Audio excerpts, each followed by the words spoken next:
সবাইকে নতুন ভিডিওতে স্বাগতম। আরেকটি ছোট্ট ভিডিও নিয়ে চলে আসলাম আপনাদের মাঝে। আশা করছি সবার ভালো লাগবে। কুরবানি ঈদে মাংস খেতে খেতে কিন্তু সবারই মুখের রুচি নষ্ট হয়ে গিয়েছে। সবাই এখন একটু ঝাল ঝাল ভর্তা বা একটু শুটকির তরকারি এগুলো খেতে পছন্দ করছে। সে হিসেবে আমরাও কিন্তু এই কাজটাই করেছি। যেহেতু অনেক দিন যাবৎ মাংস খাওয়া হয়েছে, তাই এখন আবার শুটকি ভুনা করছি সকালের নাস্তা। আজকে সকালের নাস্তা আমি লোট্টার শুটকি, পেঁয়াজ, রসুন আর কাঁঠালি বিচি দিয়ে ভুনা করব, আর সাথে ডিম ভাজা করব। এই দিয়ে আজকে সকালের নাস্তা করা হবে। লোট্টা শুটকি রান্না করার জন্য এখানে শুটকিটা আমি গরম পানিতে ভিজিয়ে সুন্দর করে পরিষ্কার করে নিয়েছি। এরপর আমি লোট্টা শুটকিগুলো আগে তেলের মধ্যে ভেজে তারপরে এখানে পেঁয়াজ, কাঁচামরিচ এগুলো দিয়ে দেব। লোট্টা শুটকিটা আগে ভেজে নিলে সুন্দর একটা ঘ্রাণ আসে, আর শুটকিটা কামড় লাগলে খেতে বেশ ভালো লাগে। এখন বেশ অনেকগুলো পেঁয়াজ কুচি আর মরিচ দিয়ে দেব। এখন এগুলো পেঁয়াজ কুচি মরিচগুলো শুটকির সাথে সুন্দর করে ভেজে তারপর ভুনা করব, মানে মশলা দিয়ে কষাবো। আমার এই ছোট ছোট ভিডিওগুলো যদি আপনাদের কাছে ভালো লাগে, অবশ্যই আমার চ্যানেলটা সাবস্ক্রাইব করে দিবেন, আর সাবস্ক্রাইব করা হলে পাশে থাকা ছোট্ট বেল আইকনটি প্রেস করে দিবেন। তাহলে আমি নতুন নতুন ভিডিও ছাড়ার সাথে সাথে আপনাদের কাছে নোটিফিকেশন চলে যাবে, আপনারা আমার ভিডিওটি দেখে নিতে পারবেন। এই তো এখানে লোট্টা শুটকি রান্না করার জন্য পেঁয়াজ, কাঁচামরিচ আর শুটকিগুলো সুন্দর করে ভেজে নিয়েছি। এখন এখানে মশলা দিয়ে দেব। মশলার মধ্যে শুধু হলুদের গুঁড়া, মরিচের গুঁড়া আর ধনিয়ার গুঁড়া দিয়ে দেব, আর স্বাদ অনুযায়ী লবণ।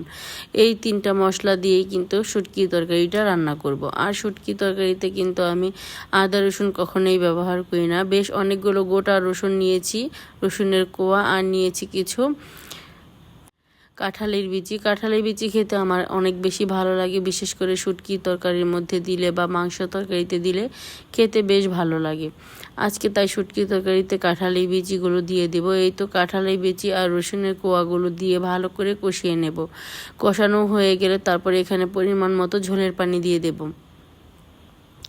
এই তো কষানো শেষ হয়ে গিয়েছে। এখানে এখন পরিমাণ মতো ঝোলের পানি দেব, যাতে পেঁয়াজটা আর কাঁঠালের বিচিগুলো একেবারে সুন্দর করে সেদ্ধ হয়ে যায়। পেঁয়াজটা অবশ্য সেদ্ধ হয়ে গিয়েছে, কাঁঠালের বিচিগুলো আরও একটু সেদ্ধ করতে হবে, সেজন্যই কিন্তু ঝোল দেওয়া দরকার। এই তো অল্প একটুই ঝোল দিলাম যাতে শুকিয়ে যায় তাড়াতাড়ি। আর একটু ঝোল দিলে কিন্তু মশলার একটা যে বাজে গন্ধ থাকে, সেই গন্ধটাও থাকে না, সেজন্য ঝোলটা দেওয়া। না হলে কিন্তু শুটকি আর পেঁয়াজ হয়েই গিয়েছিল। এই তো আমার শুটকি তরকারি একেবারে রান্না শেষ। দেখতে কেমন হয়েছে অবশ্যই কমেন্ট করে জানাবেন। অনেক বেশি ঝাল দিয়ে আজকে শুটকিটা রান্না করেছি। এই শুটকি দিয়ে কিন্তু অনায়াসে 1 প্লেট ভাত খেয়ে ফেলা যায়, আর খেতেও বেশ মুখরোচক হয়।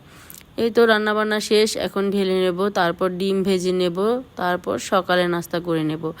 আমরা বাঙালিরা কিন্তু সকালে অনেক সময় ভাত খেয়ে থাকি, সব সময় কিন্তু রুটি খেতে ভালো লাগে না।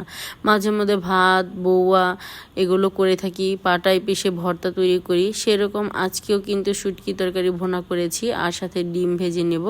ডিম ভাজা দিয়ে শুটকির তরকারি দিয়ে অনেক মজা করে সকালে নাস্তা করে নেব। এই তো আমি শুটকির তরকারিটা সুন্দর করে বেড়ে নিয়েছি, দেখতে কিন্তু অনেক বেশি লোভনীয় হয়েছে। এরপর আমি ডিমগুলো ভেজে নিচ্ছি। ডিম ভেজে তারপর সকালের নাস্তা করে নেব।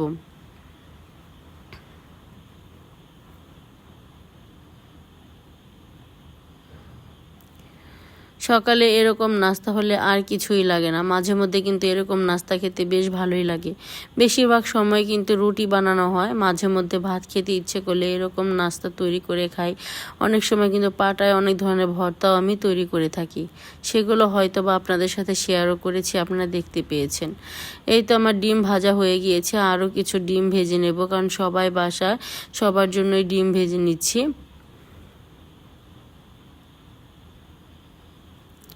এই তো আরও কিছু ডিম আছে, সেগুলোও ভেজে নেব, তারপর আমরা সকালে নাস্তা করে নেব। সকালে নাস্তা খাওয়ার জন্য বসে পড়েছি। ভাত নিয়েছি, সাথে ডিম ভাজা আর শুটকি ভর্তা। শুটকির ভর্তা মানে শুটকির ভুনা। অনেক মজা করে আজকে সকালের নাস্তাটা করে নিলাম। আজকের ভিডিওটা এ পর্যন্তই। সবাই সুস্থ থাকবেন, ভালো থাকবেন। আল্লাহ হাফেজ, আসসালামু আলাইকুম।